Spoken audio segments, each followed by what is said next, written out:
You're listening to Beyond the Couch podcast with Dr. Sally Nazari, where we look at you beyond the couch and build ways to enrich your life, share your triumphs, achieve your goals, and most importantly, where we'll be celebrating you. Let's get started. Hello, everyone. Welcome back to Beyond the Couch podcast.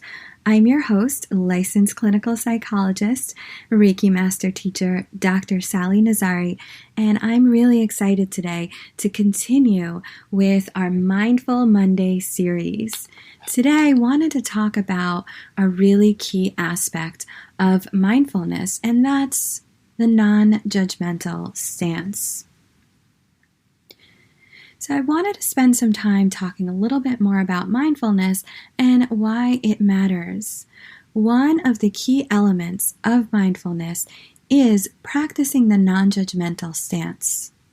As we've talked about, mindfulness refers to awareness of the present moment without judgment. And the thing is, judgments are often difficult for us to notice and sometimes even more difficult for us to shake. But here's the thing. Judgments can be useful.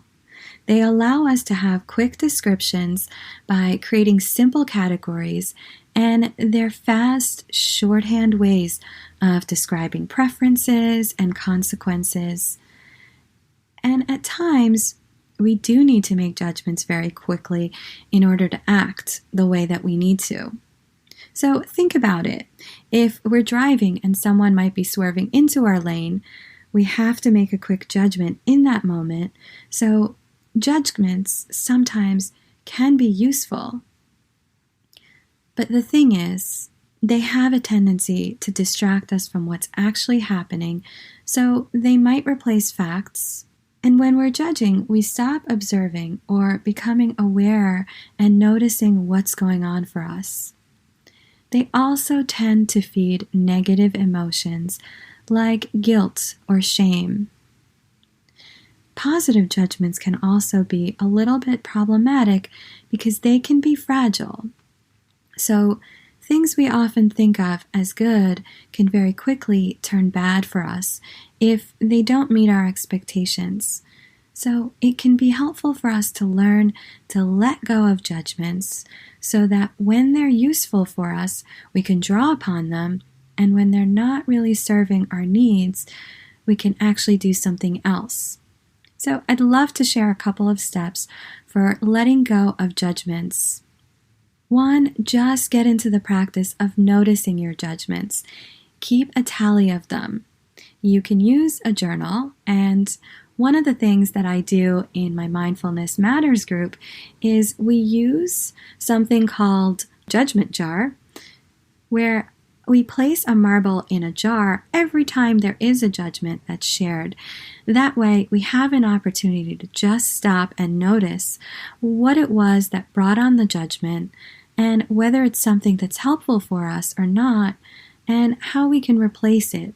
What you might notice as you start practicing noticing your judgments is that it feels like you're doing a lot of judging, and then you might judge the judging, and the only reason that's happening is that as we're becoming aware of it, we start noticing more and more what we're doing. It doesn't mean that we're doing it more, we're just becoming more and more aware. So after we start noticing our judgments, we might want to ask ourselves, is this judgment helping or hurting? And if the answer is that it's then helping us, we notice ways that we can contribute to our lives, and that judgment or that thought that we're having actually impacts us. And so we have the option of taking action. If it's something that it's hurting us, then we have some tools for what we can do to let go of that judgment.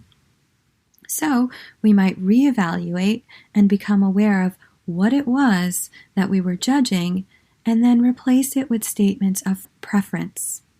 For example, we might instead say to ourselves, I like, and then fill in the blank, or I wish, and we can fill in the blank with what you're noticing.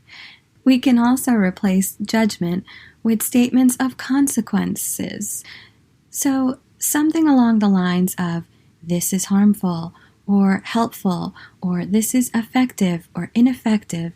And whatever it is that we noticed, then we can also replace judgments with statements of facts.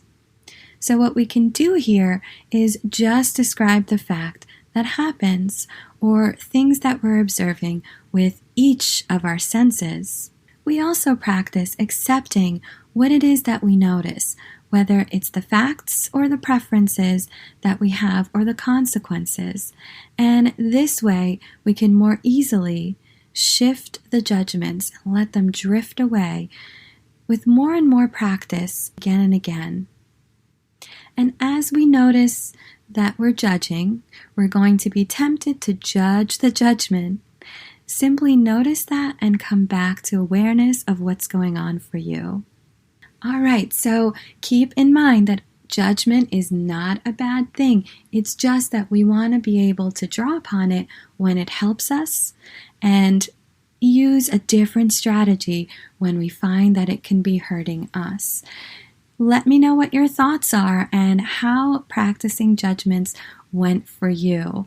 And as we wrap up today, I wanted to spend some time just sharing some of the podcast love that can be helpful for you in your journey to celebrating your life. And one important podcast that I think a lot of people can find tremendously valuable, and in particular, this is a podcast that's bilingual in English and Spanish, is hosted by Carmen Roman, and it's the Emotions in Harmony podcast, which I'll link to in the show notes, but you can find it at www.emotionsinharmony.com. Thanks for joining me on another Mindful Monday, everybody.